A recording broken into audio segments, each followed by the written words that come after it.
यह श्लोक गीता की शुरुआत है, जहाँ अंधे राजा धृतराष्ट्र अपने सारथी संजय से पूछते हैं कि उनके पुत्र अर्थात कौरव और पांडव जब कुरुक्षेत्र नामक धर्म क्षेत्र में युद्ध के लिए एकत्र हुए तो उन्होंने क्या किया।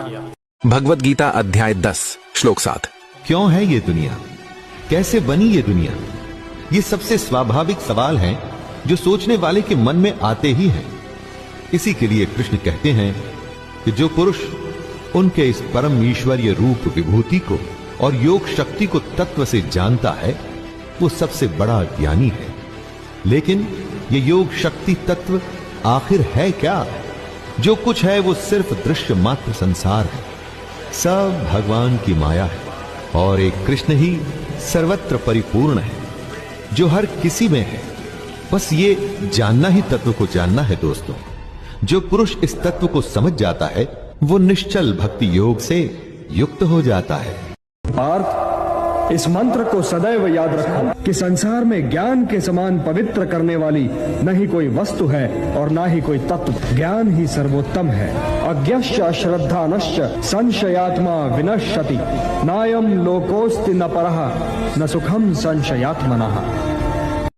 उवाच तं तथा कृपयाविष्टम् अश्रुपूर्णाकुलेक्षणम् विषिदन्तमिदं वाक्यम् उवाच मधुसूदनः। संजय कहते हैं, उस प्रकार करुणा से भरे हुए और आंसुओं से पूर्ण तथा व्याकुल नेत्रों वाले शोक युक्त अर्जुन को भगवान देखते हैं। अर्जुन दुख से घिरा हुआ है, आशा खत्म हो चुकी है, हिम्मत टूट चुकी है और ऐसे में कृष्ण उसे समझाना शुरू करते हैं। जहां युद्ध का वर्णन होना चाहिए था वहां दुख और विषाद का माहौल है। अर्जुन की आंखों में आंसू, मन में निराशा है। यह एक बहुत बड़ी हैरानी की बात थी। धृतराष्ट्र या संजय कोई भी इसकी आशा नहीं कर रहे थे।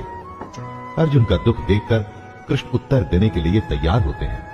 दोस्तों, यही है गीता, अर्जुन या हम सबकी शंका और ईश्वर या कृष्ण का ज्ञान। यह श्लोक गीता की शुरुआत है, जहाँ अंधे राजा धृतराष्ट्र अपने सारथी संजय से पूछते हैं कि उनके पुत्र अर्थात कौरव और पांडव जब कुरुक्षेत्र नामक धर्म क्षेत्र में युद्ध के लिए एकत्र हुए तो उन्होंने क्या किया।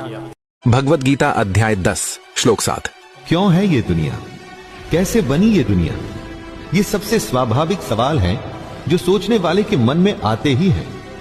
इसी के लिए कृष्ण कहते हैं कि जो पुरुष उनके इस परम ईश्वरीय रूप विभूति को और योग शक्ति को तत्व से जानता है वो सबसे बड़ा ज्ञानी है।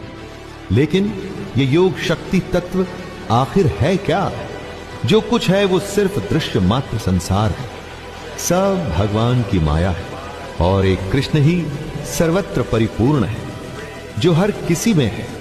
बस ये जानना ही तत्व को जानना है दोस्तों।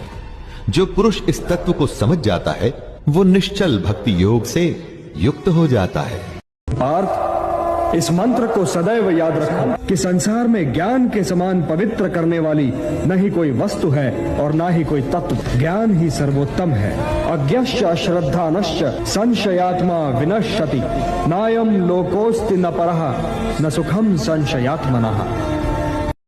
उवाच तं तथा कृपयाविष्टम् अश्रुपूर्णाकुलेक्षणम् विषिदन्तमिदं वाक्यम् उवाच मधुसूदनः।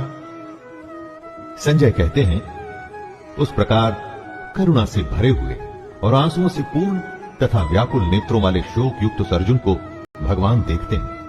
अर्जुन दुख से घिरा हुआ है, आशा खत्म हो चुकी है, हिम्मत टूट चुकी है और ऐसे में कृष्ण उसे समझाना शुरू करते हैं। जहां युद्ध का वर्णन होना चाहिए था वहां दुख और विषाद का माहौल है।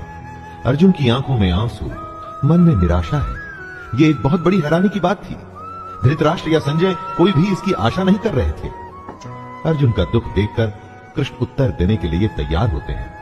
दोस्तों, यही है गीता, अर्जुन या हम सबकी शंका और ईश्वर या कृष्ण का ज्ञान।